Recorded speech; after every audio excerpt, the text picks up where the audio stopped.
Who was the toughest?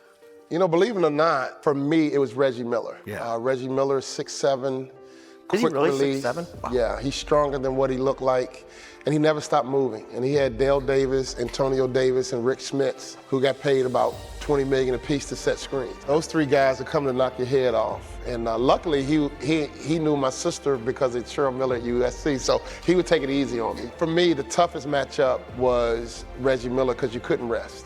He's in constant movement, constant motion, and he had a lot of guys setting screens for him. So that was my toughest matchup. Okay, how about this question? Toughest player you played against that you know got in your head? You know, talking about mindset and being mentally strong. Is there anybody that was able to just, damn, I could never quite? Well, little secret, I hated playing against guys with long arms. And you know, one of the secrets of you'll never meet an NBA ball player with short arms. You know, one of the redeeming qualities of an NBA ball player, long arms and typically big hands. So if you played a guy with long arms, it was just very difficult because they can cover so much space because their arms are long. So a guy like Scottie Pippen probably has like a 7'5" wingspan. But you know, Michael Jordan obviously was mentally challenging because, you know, I grew up in Chicago and I watched him on TV and I had so much respect for him. But then you got to play against him. And it's just like, oh shoot, like I can get my mind. Exactly. But when I scored on him the first time, I calmed down and settled down. What you don't do to Michael Jordan is talk a little smack to him. You don't, no, you'd be a fool to do that because Michael Jordan loved challenges and I think he was so good he got bored. And if you talked a little smack to him, I think that's all he needed to get fired up. And a lot of times he had a reputation for going out, hanging out late, and I think he just created these scenarios where he had to be challenged. And that is a good thing or a bad thing. One of my philosophies of athletes, they're either performers or very competitive. You know, and you can do both, but you look at a guy like Charles Barkley, to me, he's a performer. Right. But if you look at a guy like Michael Jordan and Kobe, those are competitors. And that was a little bit of a difference. And Michael Jordan was such a competitor that everything's a competition. And the worst thing you can do is provoke a guy like that who's just so much better than everybody, he could embarrass you. So Michael Jordan, you did not want to get embarrassed by him, and so that's why it was a little intimidating. Awesome, awesome. I guess more of a business question. You know, hearing your story now from you personally, and I can only surmise as you were kind of growing up the college ranks of basketball, you know, you had some humbling moments. Absolutely. And you spoke about them today, whether it's the injuries or other things. Fast forward to now, you know, very successful. You've demonstrated your success on one stage, now another. How do you keep yourself humble? I've had so many failures in my life that I remember. You know, I remember getting cut. You know, our first business was a failure. My wife and I bought a franchise and we lost everything, right? So I've had these moments where I couldn't do nothing but be humble. You know, when you have success and failure in your life, it gives you incredible perspective, right? And so I think that my whole journey has been a battle. My whole journey's been a period of ups and downs. And think about this, you know, I'm a Hall of Fame motivational speaker, and then COVID hit. My industry was completely shut down for 3 years, and that was scary, right? Right. Nobody had a meeting, and thank God for Zoom. You know, we started doing a lot of virtual events, but that was scary. You know, so I've always had this, that's a part of being successful. You know, if you go in the jungle, everybody's afraid. The lion is afraid, and so is the gazelle, because if a lion doesn't catch that gazelle, and exert all this energy, if I don't make the kill, I might starve.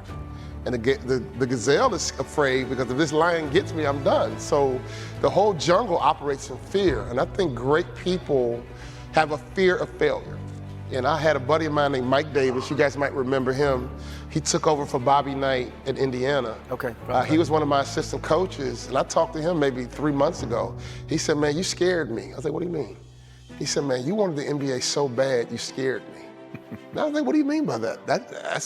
You wanted the NBA so bad that scared me for you because what happens if it didn't happen? You know, it's like the competitor in me is like, that was my dream as a kid. And that's why I had academic issues, because literally I would sit around my house all day daydreaming, am I gonna play in the NBA, NFL, or Major League Baseball? That was a real dilemma. I played a little college baseball. In fact, when I go home, people who know me, like, man, you should play baseball.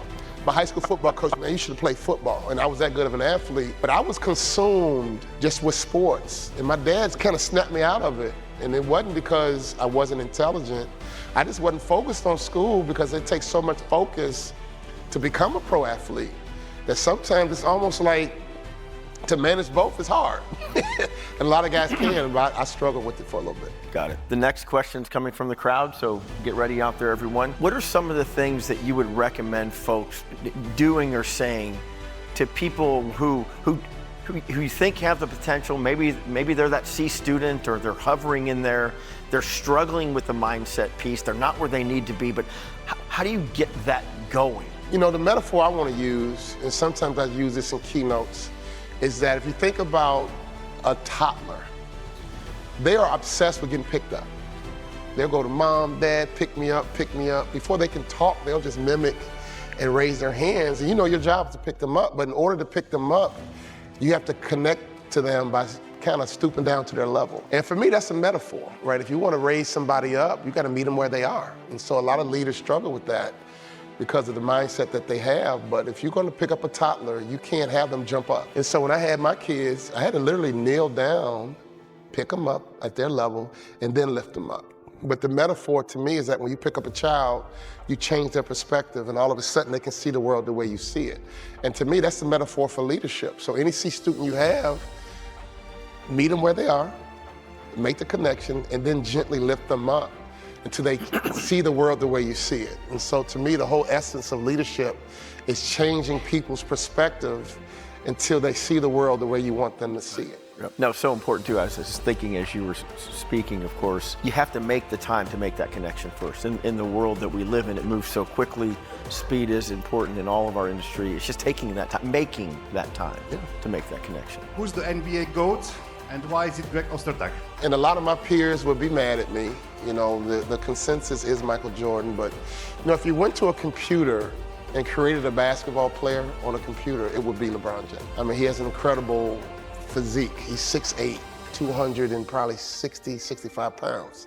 I mean, that dude could play in the NFL right now and be dominant, right? So he's a freak athlete. He has incredible size. And his longevity right now is impressive. He's at 40. I want him drug tested, by the way. Think about it, at 40 years old, I mean, he's still playing at a high level. He's the only player who's not connected to a great coach. If you really think about LeBron James' career, he's not connected to a great coach.